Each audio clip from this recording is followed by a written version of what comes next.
The convergence of globalization and technology has created a new brand of terrorism. There were persons who, for whatever reason, came to view their home country as the enemy.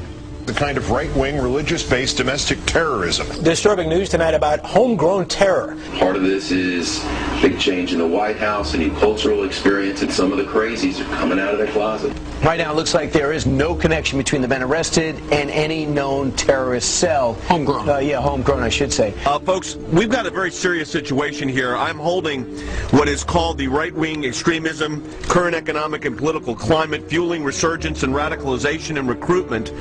And in it, we talked about the fact that they define pro-lifers as domestic terrorists. They put this in a Department of Homeland Security document, this official assessment, now saying pro-lifers, people that believe in end-time prophecies, people that are opposed to the administration's position on immigration, those of us that are standing up for the sanctity of life and for the sanctity of marriage, all of those are now potential, and this is what they're saying, domestic terrorists. It's a terrorist next door that could be our bigger threat. They call people who believe in the sanctity of life, who believe in owning firearms, who believe in serving their country in the military and coming back, who are very concerned about the policies that this nation is embarking on, spending too much money, taxing too much. It's all listed right here.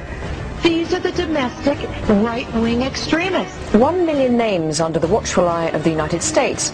America's so-called terrorist watch list has hit the record number according to one of the country's most prominent civil liberties groups. That's a lot of people to keep track of. They're adding new people all the time. It's a secret list that you don't know really quite how one gets on and you don't know how you get off.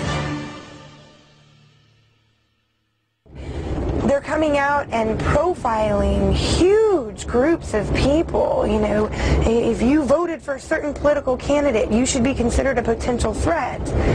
And you couple that with things like the Patriot Act, where if you are a threat in their eyes, you can be held without access to judge, jury, and without access to a lawyer or even to your family.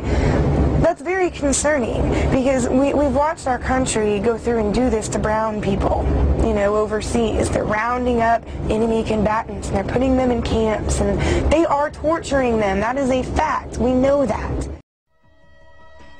In Missouri, a new document meant to help Missouri law enforcement agencies identify militia members or domestic terrorists has drawn criticism.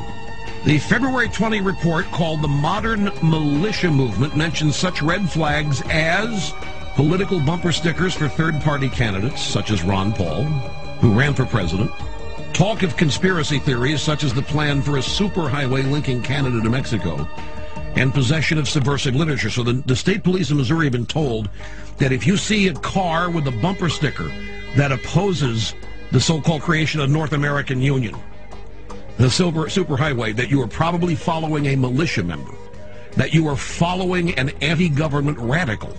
If you see a car with a bumper sticker that says Ron Paul for president, you might be dealing with a violent radical.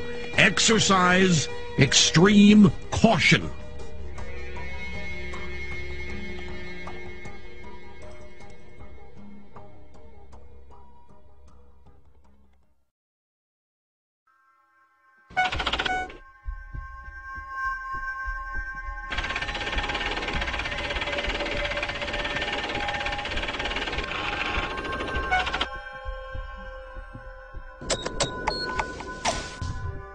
We do know that 28% of their funding comes from the Department of Homeland Security. This is not the first time that a report has been issued to Missouri law enforcement and surrounding fusion centers in other states by the MIAC Center.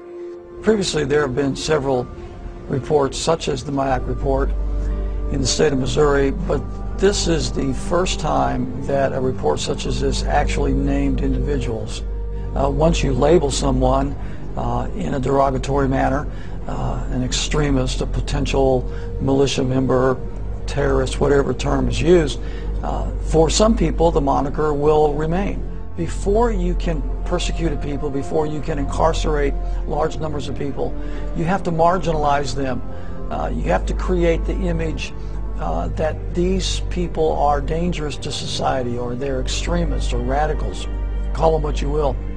but marginalize them from the mainstream of society so that at that point the rest of society will accept the persecution that might result upon this group. It's been an age-old strategy that's worked in every totalitarian regime in the history of the world, and that's why we're concerned here in the United States when we see this kind of marginalization going on about people who voted for Ron Paul or people who voted for Chuck Baldwin. Now, why are they being marginalized? Why are they being singled out as a potential danger to society? And I think it's shades of the strategies and tactics of totalitarian regimes in history past, and that should never happen in this country. The people in Washington, D.C. haven't represented what was on the American people's minds for a long, long time. They are the most disassociated, discombobulated, disconnected people on this planet. And they necessarily had to do that for all the violations of the Constitution that they've done.